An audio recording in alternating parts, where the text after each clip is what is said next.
Silsilah Yaumil Qiyamah, silsilah tentang hari kiamat. Karena ini bagian daripada rukun iman yang wajib diyakini setiap muslim. Kalau tidak, bisa kufur dia. Para ulama membagi bahwa kiamat itu memiliki 5 rukun. Siapa yang mengingkari satu di antara 5 rukun ini, maka dia telah kufur dengan Al-Quran dan Sunnah Rasul. Pertama, kematian. Nabi SAW bersabda, "Idza mata ahadukum faqad qamat qiyamatuhu." Kalau salah seorang di antara kalian meninggal dunia, maka tegaklah kiamat kepadanya. Dan itu disebut dengan kiamat kecil. Yang kedua, alam barzah, bahwa setelah kematian ada kehidupan yang disebut dengan alam barzah atau kita kenal dengan alam kubur. Kemudian yang ketiga, al-mahsyar, bahwa manusia akan dikumpulkan pada hari kiamat di sebuah tanah yang sangat datar, tidak meninggi, tidak merendah, tidak ada gunung dan tidak ada lembah, semua rata. Itulah disebut padang mahsyar. Kemudian yang nomor 4, al-hisab, dan hisab ini menyangkut banyak hal. Ada timbangan amal, penyebaran catatan, dan begitu seterusnya. Dan yang terakhir disebut dengan al-jaza, balasan. Imma dia masuk surga atau masuk ke dalam neraka. Ini disebut arkan yaumil qiyamah namanya. Rukun-rukun yang wajib diimani tentang hari kiamat. Ma'asyiral muslimin yang dimuliakan Allah Subhanahu wa taala. Di dalam surah Al-Qari'ah, Allah Subhanahu wa taala berfirman, "Al-qari'atu mal qari'ah wa ma adraka mal qari'ah." Kalimat qari'ah disebutkan oleh para ulama, di antara salah satu penafsirannya adalah suara yang menembus telinga-telinga dan juga hati manusia yang sangat menakutkan. Makanya al-qar'u itu dalam bahasa Arab mengetuk sebuah pintu dengan sangat keras, itu disebut al-qar'u. Atau orang yang sedang perang dengan pedang, kemudian terdengar suara hantaman pedang satu dengan yang lainnya, maka suara pedang itu disebut al-qar'u. Itu secara bahasa. Akan tetapi yang dimaksud al-qari'ah adalah suara yang keluar dari moncong trompet Israfil. Dan kita tahu bahwa sejak kapan Israfil itu meletakkan trompet di mulutnya? Para ulama menjelaskan sejak diutusnya Nabi SAW. Di situ Israfil mulai meletakkan moncong ujung trompet di mulutnya itu. Makanya Nabi SAW suatu hari dia malas untuk makan, malas untuk minum, dan tidak bisa tidur. Sehingga kegelisahan Rasul ini ditanya oleh para sahabat Nabi SAW. Maka Nabi SAW mengatakan, bagaimana mungkin aku bisa merasakan nikmat hidup wa qad iltaqama Israfilu al-qarna. Dalam riwayat wa qad iltaqama sahibul qarni qarnan. Bagaimana mungkin aku bisa hidup tenang, kata Rasul, sementara Israfil sudah mulai meletakkan ujung moncong di mulutnya, siap meniup saja. Dan bahasa al-qarnu itu dalam bahasa kita itu tanduk. Jadi bentuk trompet itu seperti tanduk. Ma'asyiral muslimin yang dimuliakan Allah Azza wa Jalla. Lalu kapan trompet itu akan ditiup? Dan apa dampaknya? Tadi Imam subuh tadi membacakan satu ayat di permulaan, bagus sekali. Allah Subhanahu wa taala mengatakan, "Yauma yunfakhu fis suri fasa'iqa man fis samawati wal ar illa man sya'allah." Pada hari di mana trompet itu akan ditiup oleh Israfil, maka seluruh yang ada di langit dan ada di bumi semua akan pingsan dan mengalami kematian, kecuali makhluk yang dikecualikan Allah Azza wa Jalla. Siapa mereka? Jibril, Mikail, Israfil, dan Malakul Maut. Jadi pada tiupan yang pertama, kata para ulama akidah, ketika Israfil mulai meniup sangkakala itu, maka ini disebut dengan tiupan kejutan dan kematian. Walaupun ada ulama akidah yang mengatakan bahwa tiupan kejutan sendiri dan tiupan kematian sendiri, nanti ada tiupan kebangkitan. Artinya kalau ini pembagiannya berarti tiupan itu terjadi 3 kali. Tapi Syekhul Islam Ibn Taimiyah rahimahullahu ta'ala mengatakan bahwa tiupan itu cuma 2 kali. Tiupan yang pertama disebut tiupan kejutan dan kematian, dan tiupan yang kedua disebut tiupan kebangkitan namanya. Lah ketika tiupan yang pertama itu, fasa'iqa man fis samawati wal ard, seluruh makhluk yang ada di bumi dan di langit semua mati, mulai dari malaikatnya, dari jinnya, manusianya, binatangnya. Tidak ada satupun makhluk yang hidup kecuali yang dikecualikan, yang saya sebutkan tadi, Jibril, Mikail, Israfil dan Malakul Maut.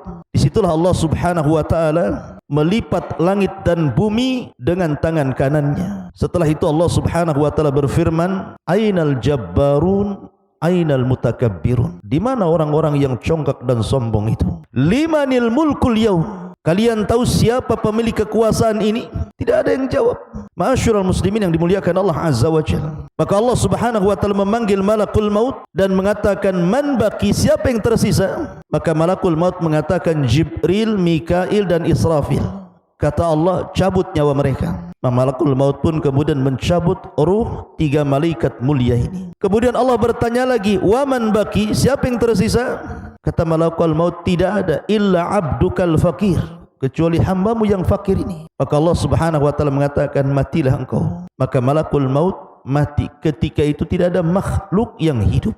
Makanya Allah subhanahu wa ta'ala kemudian mengatakan, limanil mulkul yaum, kalian tahu siapa yang berkuasa hari ini? Karena tidak ada yang menjawab. Ya, bagaimana mau dijawab? Tidak ada makhluk satupun. Maka Allah subhanahu wa ta'ala menjawab sendiri pertanyaannya dan mengatakan, lillahil wahidil qahhar, kekuasaan ini milik zat yang satu yang maha perkasa. Dialah Allah subhanahu wa ta'ala. Kullu man 'alaiha fan wa yabqa wajhu rabbika dzil jalali wal ikram. Semua binasa kecuali wajah Allah subhanahu wa ta'ala yang maha mulia. Ma'asyiral muslimin yang dimuliakan Allah azza wa jalla. Disebutkan dalam hadis yang sahih dari Abu Hurairah radhiyallahu an, hadis ini dikeluarkan Imam Bukhari dan Muslim. Ketika Nabi SAW ditanya oleh sahabat-sahabatnya tentang jarak tiupan pertama ke kedua, dan ini pendapat yang kuat bahwa tiupan itu cuma 2 kali saja. Lalu jaraknya berapa antara tiupan pertama ke tiupan kedua itu? Maka Nabi SAW hanya menyebutkan di angka arbaun, 40, tanpa menyebutkan 40 hari, tanpa menyebutkan 40 bulan, dan tanpa menyebutkan 40 tahun.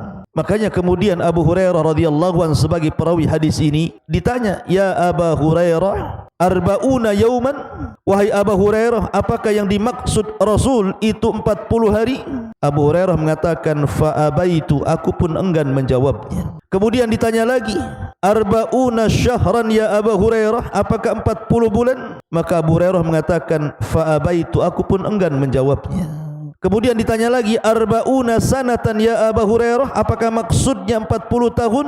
Abu Hurairah mengatakan, fa'abaitu, aku pun enggan menjawabnya. Artinya ada ihtimal, kemungkinan bisa 40 tahun, bisa 40 bulan, bisa 40 hari antara jarak tiupan pertama yang kedua. Pertanyaannya, apa yang terjadi di antara 2 tiupan itu? Inilah yang sering dijelaskan di dalam Al-Quran. Di banyak ayat dalam Al-Quran tentang kehancuran alam semesta, di mana gunung-gunung dihancurkan, air laut diluapkan, bumi digempakan, langit dengan bintangnya dijatuh-jatuhkan, dan tidaklah anda melihat sesuatu kecuali dihancur-hancurkan. Jadi kehancuran alam semesta ini di antara 2 tiupan itu. Dari sini Allah subhanahu wa ta'ala berfirman, yauma tubaddalul ardu ghairal ardi was samawat matwiyatun biyamini. Pada hari di mana Allah subhanahu wa ta'ala mengganti bumi yang kita pijak dengan bumi yang baru. Bukan dipahami bahwa bumi yang sekarang kita pijak hilang, kemudian Allah ciptakan bumi yang baru. Bukan itu. Bumi padang mahsyar, bumi ini pula yang kita pijak, sama. Cuman bedanya, kalau sekarang bumi yang kita pijak ini bentuknya tidak rata, karena ada gunung, ada lembah, ada tinggi, ada rendah. Tetapi nanti ketika Allah hancurkan bumi ini, maka Allah jadikan kembali bumi ini dalam bentuk rata dengan warna yang sangat putih sekali seperti tepung, dan di situ tidak ada ma'lam, kata Rasul, tidak ada alamat. Kalau sekarang Anda jalan ke jalan-jalan mesti ada alamat di situ, ngarah ke Nagoya, ngarah ke Sekupang, ngarah ke Batu Aji, itu kan ada ma'lam namanya, ada alamat. Tahu ini desanya, kecamatannya, daerahnya, ibu kotanya, tahu kalau sekarang ini. Tapi nanti ketika bumi dihancurkan kemudian diratakan, maka akan lebih lebar, jauh lebih lebar dibandingkan bumi hari ini. Ya, Anda bisa bayangkan, bumi itu ketika dihancurkan kemudian oleh Allah dibentuk kembali dalam bentuk yang rata, tidak ada yang meninggi, tidak ada yang merendah, karena manusia sejak Adam sampai yang terakhir mati akan dibangkitkan. Berapa miliar jiwa itu yang akan bangkit, coba, dari Adam sampai yang terakhir mati. Siapa yang bisa mengkalkulasi berapa jumlahnya, sehingga membutuhkan tempat yang lapang. Dan secara logika akal, kalau Anda melihat bola dalam bentuk bulat, itu nampaknya kurang lebar. Tapi kalau Anda kemudian menggunting bola itu kemudian meratakannya, maka nampak lebar, luas, sehingga mampu menampung banyak manusia. Ma'asyiral muslimin yang dimuliakan Allah Azza wa Jalla. Maka dalam tiupan yang pertama, di mana Allah Subhanahu wa taala berfirman, "Wa yauma yunfakhu fis-suri fafazi'a man fis samawati wa man fil ardh." Dan pada hari ditiupkan sangkakala, maka terjadi kejutan yang hebat di antara makhluk langit dan makhluk bumi. Dan yang pertama mendengar adalah rajulun, seorang laki-laki yang yalutu ibilahu, yang sedang memberi minum untanya. Kemudian tiba-tiba mendengar suara itu, dan suara itu menembus ke gendang-gendang telinga, kemudian mencabut rohnya. Baru kemudian masuk ke pasar-pasar, masuk ke jalan-jalan, masuk ke rumah-rumah, sampai menembus ke langit, dan setiap lapisan langit terdengar suara itu, sehingga mengejutkan semua makhluk bumi dan langit. Itulah hari kiamat. Ma'asyiral muslimin yang dimuliakan Allah Azza wa Jalla. Allah Subhanahu wa taala ketika menciptakan alam semesta ini, dimulai hari apa? Hari Ahad. Kemudian hari Senin. 2 hari ini Allah ciptakan bumi. Kemudian Selasa dan Rabu Allah naik ke atas, kemudian Allah ciptakan langit.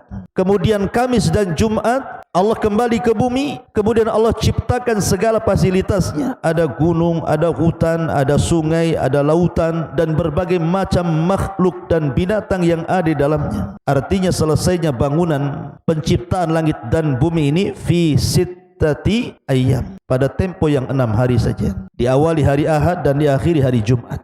Sebagaimana Allah Subhanahu wa taala merampungkan penciptaan langit dan bumi di hari Jumat, maka Allah hancurkan pula di hari Jumat. Makanya Jumat itu sayyidul ayyam. Sampai ada riwayat setiap hari Jumat seluruh binatang apabila di malam hari, maka mereka yataraqqab, mereka tidak tidur. Binatang-binatang itu setiap malam Jumat tidak tidur, dan mereka berusaha untuk berusaha untuk mendengar telinga-telinga mereka, karena mereka tahu bahwa hari itu akan terjadi kiamat.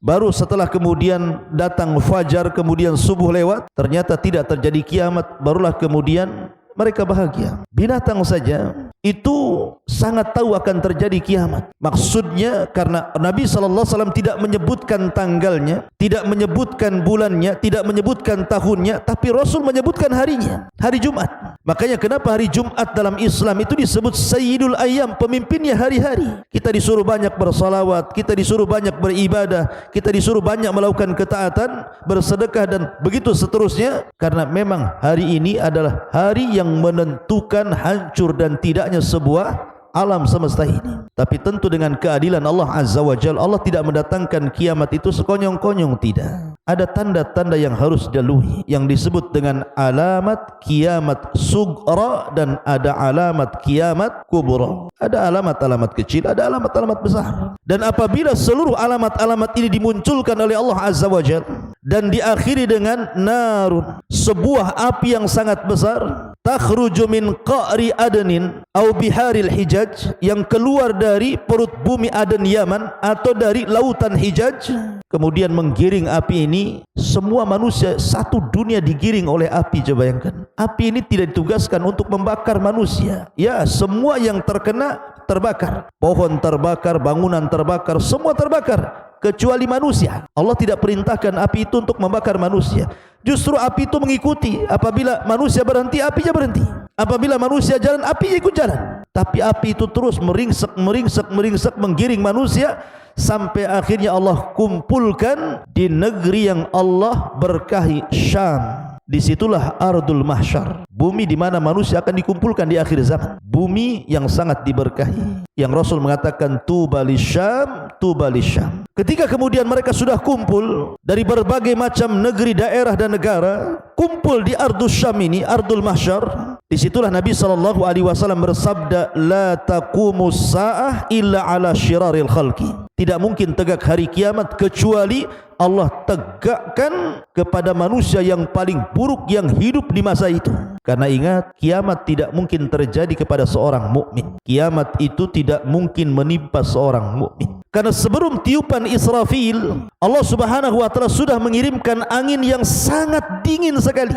Angin itu menembus setiap ketiak-ketiak manusia yang memiliki iman sebiji zarah dalam hatinya, kemudian mencabut rohnya, sehingga tidak ada seorang mukmin muslim yang hidup kala itu, sehingga yang tersisa hanya orang-orang kafir, fajir, fasik yang sengaja Allah Subhanahu wa taala hidupkan untuk menyaksikan kehancuran alam semesta. Karena tidak mungkin kiamat itu tegak sebelum Al-Quran diangkat, dan Al-Quran nanti akan diangkat di akhir zaman, di mana ketika antum mengambil mushaf kosong, tidak ada tulisannya. Ketika mau menghafalkan Al-Quran, hilang hafalannya, hilang dari dada-dada setiap manusia, sehingga ketika itu manusia tidak ada yang tahu bagaimana bentuk Quran dan apa lafaz yang harus diucapkan, sehingga yang tersisa hanya kakek dan nenek-nenek yang sudah tua-tua. Mereka hanya menghafalkan kalimat la ilaha illallah. Ketika Hudzaifah ibn Yaman, seorang sirrun Nabi, sahabat yang meletakkan rahasia Nabi, ditanya, apakah kalimat itu bermanfaat bagi mereka, wahai Hudzaifah? Maka Hudzaifah mengatakan, ya, aku mendengar sabda Nabi SAW, kalimat itu bermanfaat untuk mereka walaupun mereka tidak paham makna dan juga penafsirannya. Manfaat kalimat itu. Padahal kalimat itu diucapkan bukan karena ilmu, tetapi kakek buyut kita mengucapkan kalimat itu karena mereka mendengar kakek-kakek buyut mereka di atasnya mengucapkannya, maka kami ikut mengucapkannya. Tetapi kalimat itu bermanfaat bagi mereka pada hari kiamat. Dan itulah kedahsyatan kalimat la ilaha illallah, kalimatut tauhid, kalimatut tayyibah. Ma'asyiral muslimin yang dimuliakan Allah Azza wa Jalla. Lalu apa yang terjadi apabila tiupan sangkakala itu betul-betul ditiup? Perhatikan dalam surah At-Takwir, Allah mengatakan idza syamsu kuwirat, apabila matahari digulung, wa idzan nujumun kadarat, dan apabila bintang-bintang dijatuh-jatuhkan, wa idzal jibalu suyirat, dan apabila gunung-gunung dihancurkan. Di dunia sekarang kalau antum menginjak bumi ini, tidak ada makhluk yang lebih kokoh dibandingkan gunung. Gunung itu makhluk Allah yang paling kokoh yang ada di bumi, karena gunung itu pasaknya bumi. Wal jibala autada, dan gunung itu dijadikan pasak. Dengan adanya gunung itulah antum bisa berjalan dengan tenang, seimbang, tanpa harus oleng ke kanan dan ke kiri, karena tidak terjadi lini dan gempa. Coba kalau satu gunung, dua gunung dicabut, berarti pasak bumi tercabut, bumi itu bisa goncang. Mungkin kita tidak mungkin bisa berjalan dengan seimbang. Apa jadinya kalau seandainya pasak-pasak bumi itu dicabut? Kemudian Allah mengatakan kal ihnil manfush, seperti kapas yang kemudian diterbangkan dengan kipas gitu ya. Apa yang terjadi kapas itu kalau diterbangkan dengan kipas? Mana-mana amburadul kan itu ya. Maka gunung itu pada hari kiamat, wa idzal jibalu suyirat, awalnya dicabut, kemudian digeser, kemudian diangkat ke langit, kemudian dibentur-benturkan satu gunung dengan yang lainnya, kemudian baru sisanya, kerikil-kerikilnya, tanah-tanahnya dikembalikan kepada bumi. Itulah ihnil manfush namanya, seperti kapas yang berhamburan. Wa idzal isyaru utilat, dan apabila unta-unta bunting ditinggalkan, maknanya pada hari itu manusia sudah tidak lagi gila harta. Mereka tidak akan memandang rumah mewah mereka, mereka tidak akan memandang mobil megah mereka, mereka tidak akan memandang ATM dan uang-uang mereka. Mereka tinggalkan tuh. Bahkan bukan hanya itu saja, wa taran nasa sukara wa ma hum bisukara. Kalau seandainya seseorang memiliki anak, tidak mungkin dipandang anaknya, tidak mungkin dipandang istrinya, tidak mungkin memandang ayah dan ibunya. Mereka akan lari sendiri-sendiri karena pada hari itu Allah katakan sya'nun yughni, perkaranya berbeda. Orang memiliki kesibukan masing-masing, menyelamatkan masing-masing. Yauma yafirrul mar'u min akhi wa ummihi wa abi wa sahibatihi wa bani likulli imri'in minhum yauma idin sya'nun yughni. Sudah tidak bisa lagi orang ingin menyelamatkan masing-masing. Baru gempa saja orang sudah panik, baru tsunami yang sebagian kecil lautan dimurkakan Allah saja orang sudah luar biasa ketakutannya kan. Bagaimana kalau seandainya satu bumi digoncangkan, digempakan, semua lautan ditumpahkan, semua bintang dijatuh-jatuhkan? Apa yang terjadi di alam semesta ini? Terjadi kehancuran hebat, ikhwan. Allah mengatakan wa idzal wuhusyu husyirat, dan apabila binatang-binatang liar dikumpulkan, tentu ini kelak pada hari kiamat ketika yaumul hisab.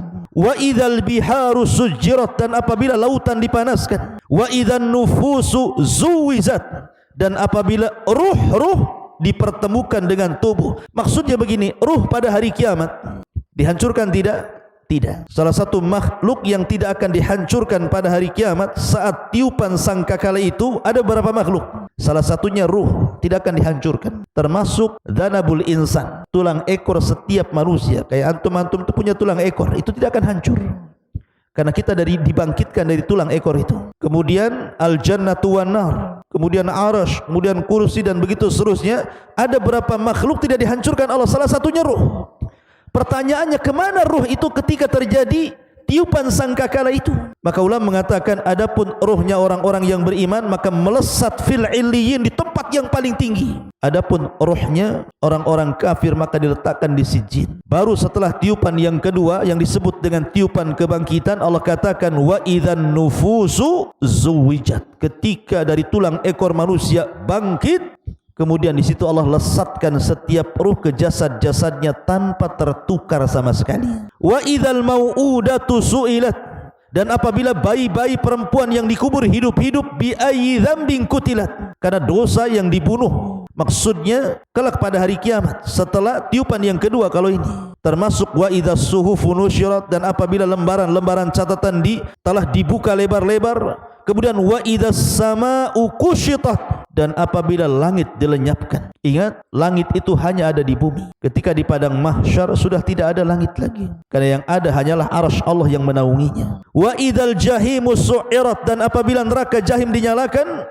Wa idzal jannatu uzlifat, dan apabila surga didekatkan. Alimat nafsun ma akhdarat, setiap jiwa akan mengetahui apa yang dikerjakannya. Artinya ikhwatu fiddin muliakan Allah Azza wa Jalla. Antum coba lihat alam semesta ini dengan berbagai macam keindahannya ya. Kalau antum ke kampung lihat sawah dengan hijaunya luar biasa, lihat gunung dengan menjulangnya, lihat langit dengan tanpa tepinya gitu ya. Kalau terjadi tiupan sangkakala pertama ikhwan, maka pemandangan sawah-sawah, kebun-kebun, taman-taman itu akan hancur. Lalu kemana kebun-kebun itu? Lautan yang anda pandang hari ini akan diluapkan ke bumi dan akan dihancurkan. Lalu kemana lautan yang indah itu? Begitu juga gunung-gunung akan dihancurkan yang menjulang tinggi-tinggi itu. Kemana gunung pergi? Apalagi perkara-perkara kecil, rumah, kendaraan, kekayaan, tentu akan lebih hancur lagi. Maka dari sini, kenapa kemudian Islam itu sangat menekankan beriman kepada hari akhir? Supaya ada persiapan. Karena setiap Nabi dan Rasul itu disibukkan dengan pertanyaan kapan kiamat, kapan kiamat. Termasuk Nabi SAW. Datang A'rabi, seorang Arab Badui kepada Rasul dan mengatakan, ya Rasul, mata sa'ah. Rasul, kapan sebenarnya kiamat itu? Rasul tidak suka jawab, Rasul berpaling. Sampai 3 kali maksa Arab Badui ini bertanya kapan kiamat, kapan kiamat. Tapi Nabi SAW tidak menjawab karena memang tidak punya pengetahuan. Nabi SAW hanya mengatakan, wa ma'adadtalah, kau dari tadi tanya kiamat itu, apa yang kau siapkan sebenarnya? Apakah engkau bertanya tentang hari kiamat untuk melihat kehancuran alam semesta? Gunung dihancur-hancurkan, lautan diluapkan, bumi digempakan, langit digulung, bintang dijatuhkan, untuk melihat itu? Bukan itu. Makanya Rasul mengatakan, wa ma'adadtalah, apa yang kau siapkan? Kau bertanya dari tentang kiamat itu. Orang ini mengatakan, la syai'a ya Rasul, tidak ada yang kau siapkan wahai Rasul. Maka Nabi mengatakan, ketika dia mengatakan la syai'a, tidak ada wahai Rasul kecuali aku mencintai Allah dan Rasulnya. Kata Rasul, anta ma'aman ahbabta, kalau begitu engkau bersama orang yang kau cintai, kalau kecintaanmu jujur. Dari sini bahwa kapan tiupan sangkakala pertama itu ditiup tidak ada yang tahu, akan tetapi Rasul sudah mengisyaratkan dengan sabdanya ana was-sa'ah kahataini, kata Rasul, saya dengan tegaknya hari kiamat seperti dua jari ini. Kemudian Rasul mengisyaratkan sababah wal wusta, sababah wusta, kemudian dirapatkan seperti ini, saking dekatnya, karena sudah tidak ada nabi sepeninggal beliau dan tidak ada umat baru melainkan umat beliau sampai kiamat. Makanya Nabi SAW ketika dibangkitkan, disitulah Israfil mulai meletakkan moncong di mulutnya. Makanya Rasul mengatakan, kaifa un'am wa qad iltaqama sahibul qarni qarnan, bagaimana mungkin aku bisa merasakan lezatnya hidup kalau peniup sangkakala sudah siap meniupkan sangkakala itu? Artinya bahwa kiamat sudah dekat. Dekatnya kapan? Wallahu a'lam, kita kan tidak tahu. Tapi jangan pula jadi peramal menentukan tentang kejadian kiamat itu dengan menentukan tanda-tanda besar akan berlaku di tahun ini, di bulan Ramadan atau apalah namanya, sampai akhirnya tidak terjadi. Karena memang Rasul yang sendiri mengatakan kepada Jibril, mal mas'ulu anha bi'a'lama minas sa'il, orang yang ditanya tidak lebih tahu dibandingkan orang yang bertanya. Maksudnya kapan kiamat, tapi ini harus kita imani.